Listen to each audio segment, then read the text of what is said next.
Welcome to UWS Weekly, a show that is dedicated to covering United Women's Soccer, a national pro-am league with your host, Jonathan Ward.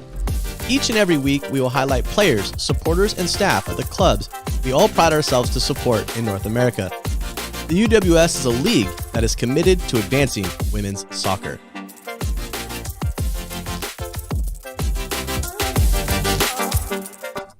What's going on, UWS fans? Welcome to UWS Weekly. My name is Jonathan. I'm joined by Lee Tucker today, and welcome to the show where we talk everything UWS about our community and everything that is happening. My name is not Megan Warner. I'll get that changed here in a second. But hey, thanks for tuning in and joining us. Really appreciate you guys taking the time.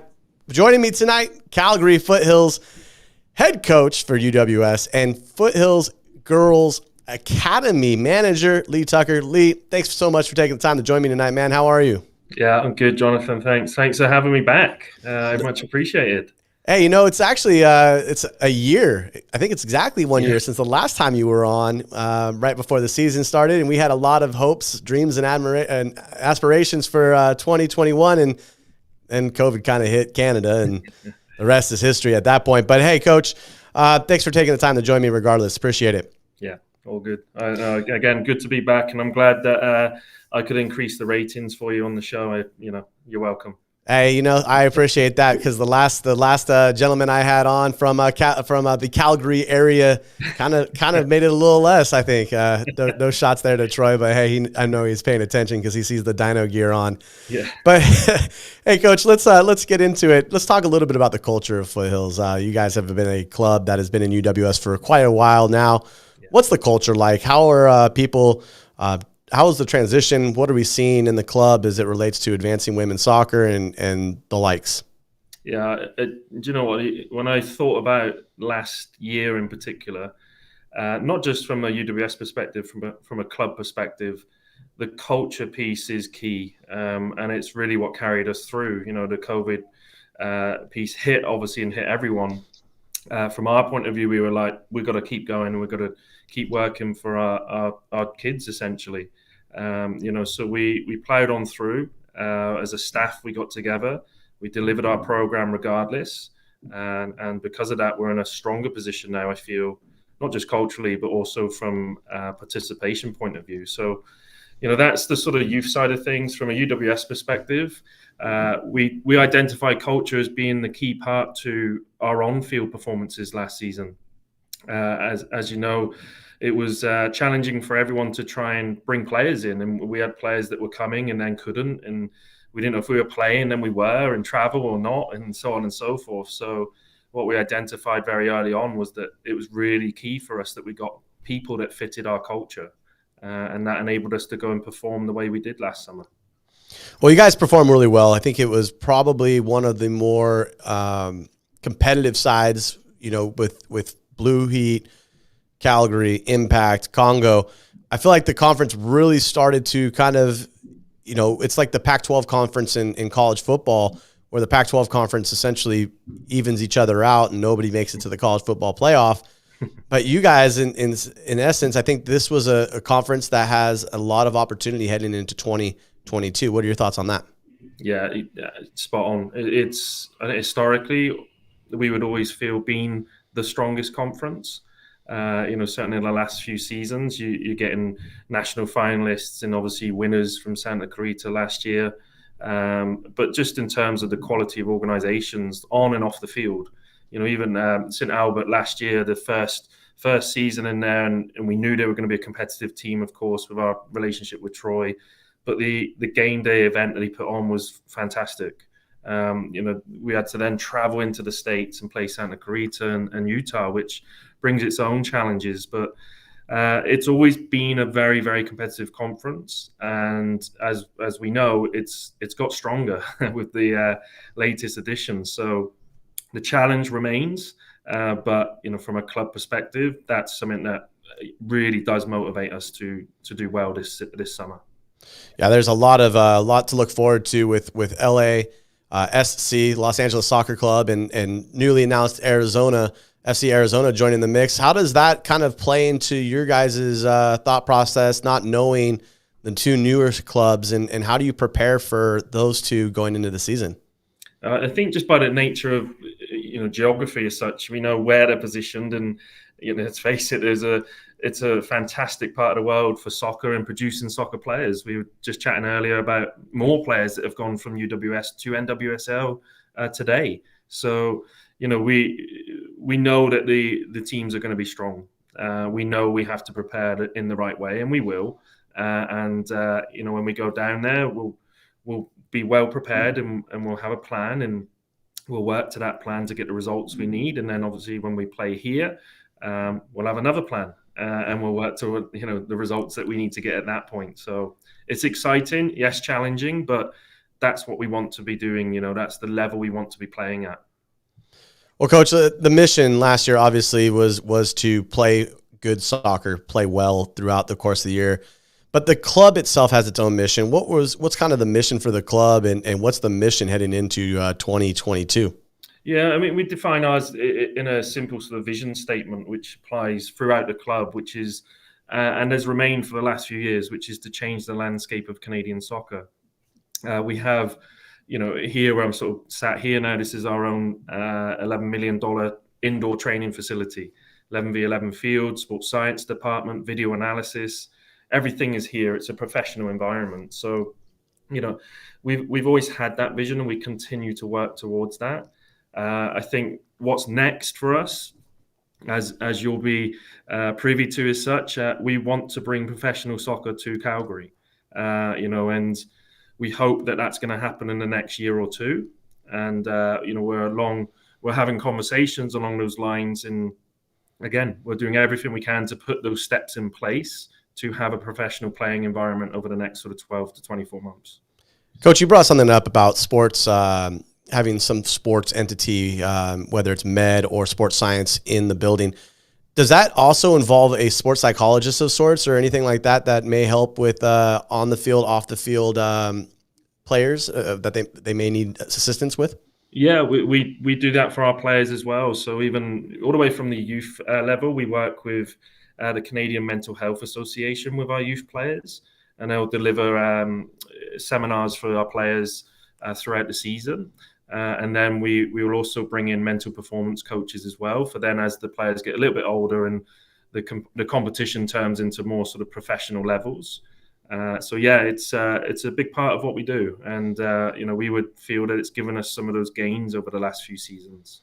I was going to ask, what is the impact like for having those in-house, and how do players respond to having those opportunities to discuss or talk with somebody outside of the staff or outside of their family dynamic?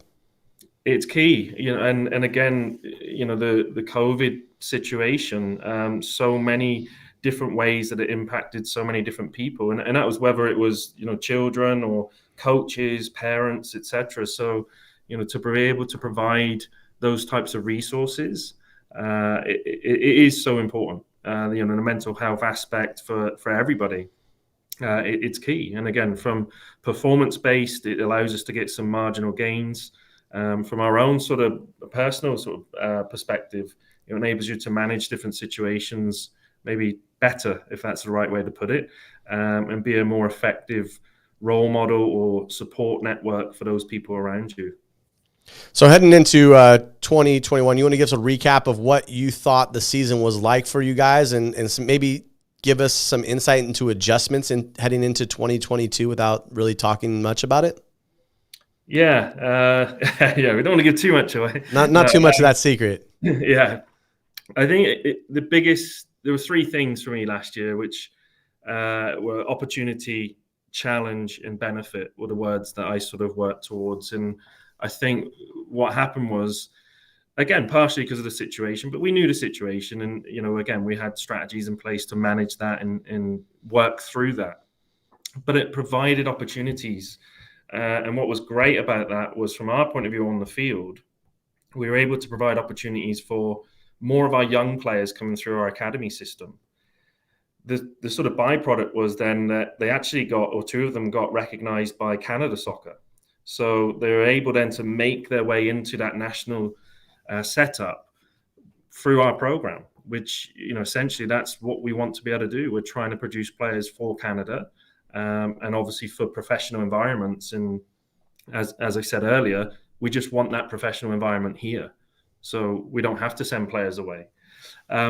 The challenge, of course, was obvious. Again, I think we knew the week before that we were actually traveling. So, how did we sort of deal with that and manage that, and roster changes and so on and so forth? But we stuck to our plan and we kept going, and I think that's ingrained in us as in terms of Foothills employees as such. And the benefits, like I say, like our players got recognised, they got opportunities, they took the opportunities. But they got recognised and fully deserved. And then again, those that then left us went off to their respective universities and then had great seasons. And that's part of our responsibility as well. So, there were three key takeaways. I think those sort of sum it up quite nicely. As we move forward, it's kind of about doing that again, but three areas again we want to focus on. We want to give a fantastic game day experience. We have some unbelievable sponsors working with us this summer. So it's key that we grow our sort of network organically and create our own community like that. So we want to give them a great experience. We want to give our members a great experience. And adding those quality organizations to the conference is going to allow us to do that. We had a schedule meeting this week, and when you look at the schedule, it's the best it's been. It's such a strong conference, and now it's a real league, and it's going to be so difficult. But again, that's what we want to be doing week in, week out. So we'll be ready in that respect. So the one would be the game day piece. I think we got to get that right. The second part, working with the Calgary soccer community. Yes, it's Calgary Foothills, UWS, but we have players that have played for lots of the Calgary-based clubs. And we just want to use this platform to provide an opportunity for players, again, to get recognised at the next levels. The next part there is working with Calgary Minor Soccer Association, so our local organisation, to put on community events and, again, use the UWS platform to showcase the sport and increase participation in soccer and show these female role models, which we know is so important for our young players. And the other opportunities that it can bring. It's not just on the field. There might be off the field inspiration in terms of business, marketing, etc. So lots of opportunity in that respect. And the third part there, I think probably the most important from a playing perspective, is we want more players being recognised by Canada Soccer. And we've got players 15s, 17s, 20s, 23s, etc. And very recently, although she's at St Albert now, Tanya Boychuk, who played with us for a few seasons here, called into the national team. So it's about us being able to do those pieces. And slightly long answer, but I think those three areas are key for this year. Well, considering that college soccer in that area is so hard right now, you got McEwen who just won the national championship in Canada. You've got obviously University of Calgary who's competitive every year. So having those bases, do you find that it's easier to be able to get players because they have that opportunity to play during the summer but stay close to home?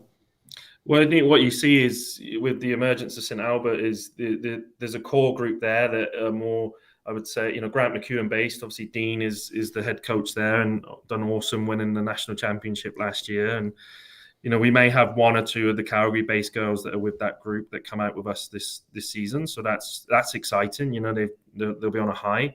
And then we've got the University of Calgary essentially that provides our core group, or has done in the past. So that'll still be there. We still have those core players, and but now again it's about who's next. And we have some great young players coming through our program that you'll see a couple more of those again this summer, and hopefully they make the sort of headlines that Anna and Izzy did last summer, and that we're still able to go and use those players, take those players, and get results, because that's important.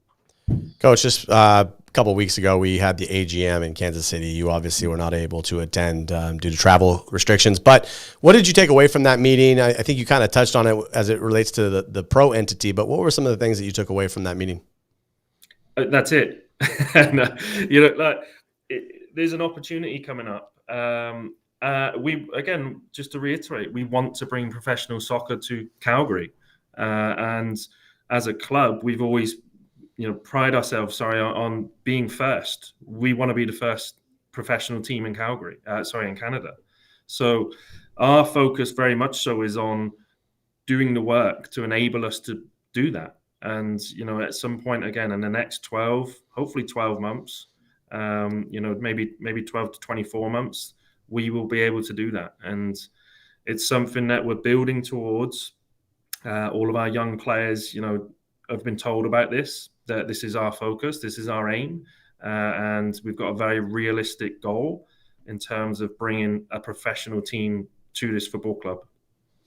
Coach, we've touched on it already, but I want to circle back. How is Calgary Foothills aligning with the vision of UWS and helping advance women's soccer?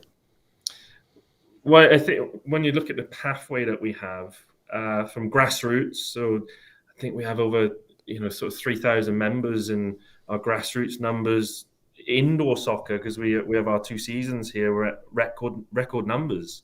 As we go into outdoor, it will continue to grow. So, from the very base of our club, it's in a very strong position. We then go into our academy program, various sort of parts to our program from U8 all the way up to then our pro-am levels, men's and women's. So, yeah, I think the pathway is the key part. And we've got to a point now with UWS is really well established, very well known throughout the country. Has been proven to do what we want it to do, which, like I say, is get players recognised by the national teams, is get players pushed on to professional playing opportunities, and it's getting more and more consistent now. And the next part has to be a professional team. Awesome. I like to hear that. Professional soccer in Canada is necessary, I think, for the advancement of the game, not just for the youth entity, but to give women an opportunity to showcase their talents, because there are, as we've seen recently on the national stage with the gold medal winning women's national team, but also the men. The men's team is starting to grow into a power in CONCACAF. So that is going to be a giant opportunity. I think that's going to be able to help Calgary along the way. Mm-hmm. Coach, working in the community as a club, you guys have done a really good job of in the past. What are you guys doing in the community now and recently that's taken Calgary to that next level? I think just to look at our grassroots program, we have a fantastic, actually 2 leaders down there now, because one of our staff members just recently returned to us as well. So, with the growth of the program, we have two key staff members overseeing that aspect. And the way that works is we'll gather community partners, so we'll deliver the soccer in their community, and we put on events for them. So it might be jamboree events, it could be game day events. We'll have face painting, all those sort of fun aspects to the grassroots programs as well. And I think that's the key part, is we are very well connected to the local communities here. We give them a great experience. So yes, we, at the higher levels, in the older ages, we talk about, professional soccer and things like that. But ultimately at those younger ages, we're just giving the kids a great experience, and they're having so much fun that they just keep coming back. So, that's the key part. And I think, it's something we've always got to retain, irrespective of the levels that we build maybe on top of our program. And essentially you want to enjoy what you're doing at every level. But I think, we get it right in terms of our approach with the fun factor at grassroots. And then we have a good structure, which allows us to deliver a quality program. Sounds like the game day experience is where the next iteration's happening in the evolution of the club. You tried being more people, more families out to a match and have them enjoy the time out there. So that's I think that's going to be key going forward. But Coach, I know you've got a training here at the top of the hour. So my last question for you is, what does community mean to you, Coach? I think, as I've tried to maybe describe through some of the answers, it's capturing everyone around you and organically growing. So whether that's from our grassroots base in terms of players, or a sponsorship base in terms of what we're trying to do, and moving forward. I just feel it's that part, and we do really well with that throughout the club. We've done great with that over the last few seasons at UWS. We've got to keep doing that as such, because again, we want to keep going and we want to keep going forward. So, we have some high expectations over the summer, and I think with our intent to launch a professional team again over the next sort of year or so, it's key that we are competing for championships. So, we need that community to give us that support to push us towards that. Don't feel like you have to share, but I'm curious, what are the expectations for Calgary Foothills in the summer of soccer 2022? Well, I know the answer a couple of years ago from Mr. Flannery was win. And Calgary Foothills, I think, we like to be first in everything that we're doing. So whether that's innovative with new products or whatever that might look like for our players, on the field, again, I think we have to be competing for championships, and we're certainly working hard to build a group that can do that. Coach, I know you got training here at the top of the hour. How do people find out more about Calgary Foothills soccer? Well, the websites are great. So gofoothills.ca. That's a great place to start. For those people that are in Calgary, come see us at the club. Again, we have our own facility here. We've got lots of full-time staff around. We can, give you a tour of our facility, so on and so forth. But yeah, the website's a good one to start, and then just connect with us directly as staff. Coach, we'll have to get that shelf behind you up with some trophies and some hardware this summer. We wish you the best of luck, and if there's anything we could do to help you out, please reach out. Let us know.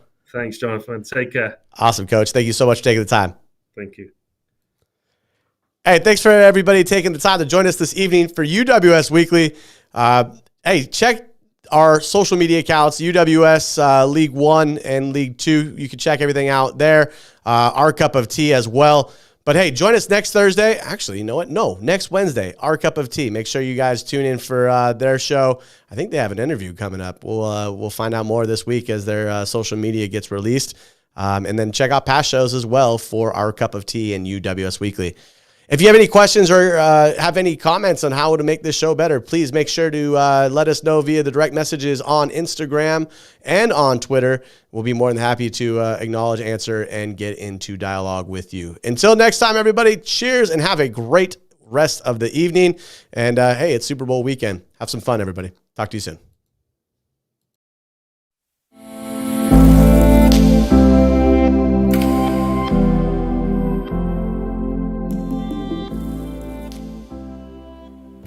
I'm a part of UWS because of the opportunity it provides women. Because it provided me the competition and exposure I needed to get to where I am today. Because financial transparency is important to me. Because at its core and within its leadership, it is truly dedicated to the promotion of the women's game. Because of the competitive pathway it provides female players and coaches. Because it expands the pathway of our club and offers more opportunities for players to develop. Because I too support women in sports. Because of the people. I love competing at a high level with some awesome teammates and getting to compete against people around the country. Because it provides female athletes with a much needed platform to remain in the game in a professional setting. Because it's the best summer league in the whole country. There's no question about it. Because of the commitment to diversity for the players, coaches, and administrators of the UWS. Because I like the opportunity to compete at such a high level and the advancement of the women's game. I am a part of UWS because I believe in its vision and its leadership.